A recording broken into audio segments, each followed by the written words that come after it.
Huwag mo ipilit yung kurso na hindi para sa'yo. Kung ikaw, pinipilit ka sa ibang bagay na hindi mo gusto, hahayaan mo na lang ba?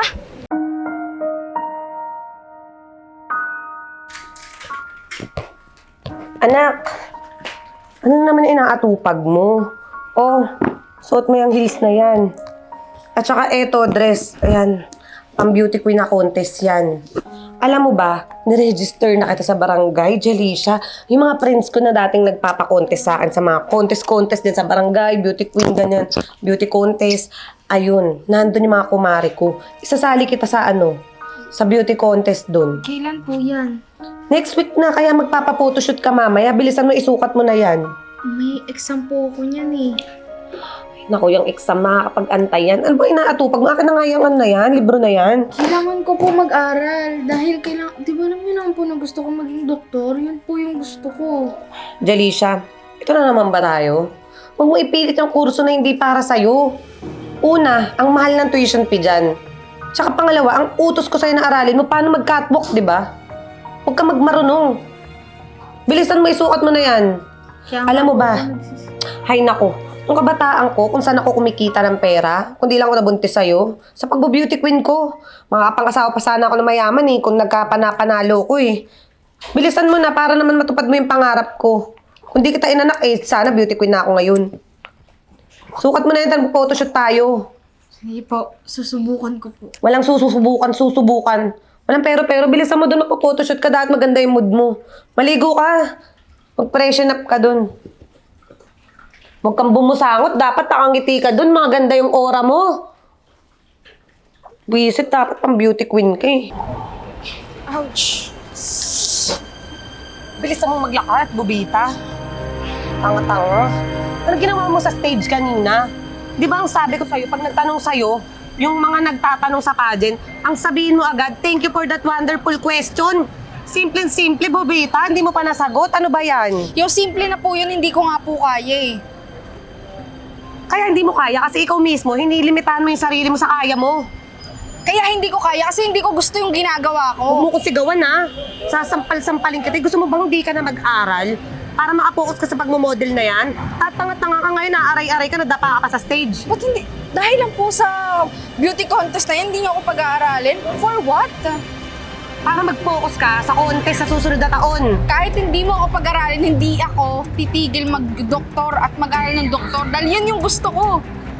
Marunong ka pa sa buhay mo talaga? Dahil buhay ko to eh. Mami, kung ikaw pangarap mo mag-beauty queen tsaka sumali sa mga beauty contest na yan dati, pues ako hindi. Ayoko yung ginagawa ko ngayon. Ayoko yung persa yung sarili ko sa ayoko. Ayoko to eh. Ayoko to. Gusto ko maging doktor. Ikaw ba, Mi? Kung ikaw, pinipilit ka sa ibang bagay na hindi mo gusto, hahayaan mo na lang ba? Hahayaan mo na lang na masunod sila? Kasi ako hindi eh. Gagawin ko kung ano yung gusto ko. Kakamitin ko kung ano yung pangarap ko. Kung ikaw, ayaw mo maging doktor ako pues, gusto ko maging doktor. Ito yung gusto ko, ito yung pangarap ko, ito yung gusto ng puso ko. Dalisa!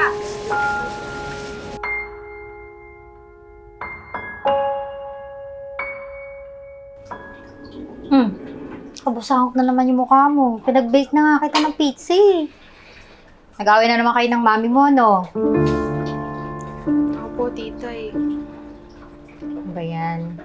Total, nasa edad ka naman na. Bakit ayaw mo itry na magsarili ka na lang muna, di ba? Kaya mo naman na. Malaki ka naman na. Try mo mamuhay mag-isa.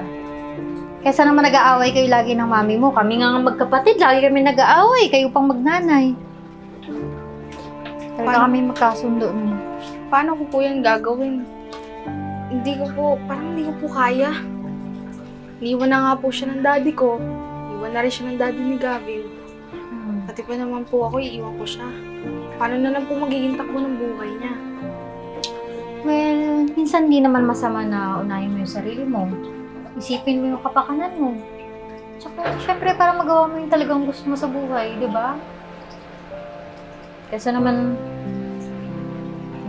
di mo gusto yung pinapagawa sa'yo ng mami mo. Tapos, nag-aaway lang kayo palagi. Mas gusto mo yun? Parang masisira lang yung relasyon ng dalawa. Hindi ko na po alam. Dito ka muna sa akin. Parang hindi kayo magkasundo ngayon. Mo?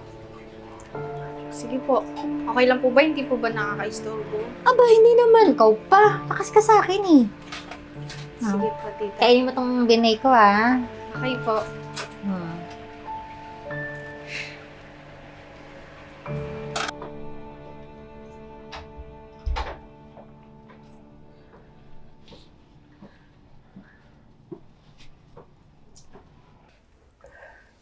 Mami, bakit ka po umiiyak? Anak, kanina nung iniwan mo ako after nung contest, na-realize ko yung isang bagay. Hindi ko naman pwedeng patuloy sa yung buhay na hindi ko nagawa sa sarili ko. Tapos na yung oras ko, tapos na yung panahon ko. Hindi ko naman pwedeng sirain yung sayo para matupad yung mga bagay na naudlot sa akin. Napaka-selfish ko kasi. Sorry, anak.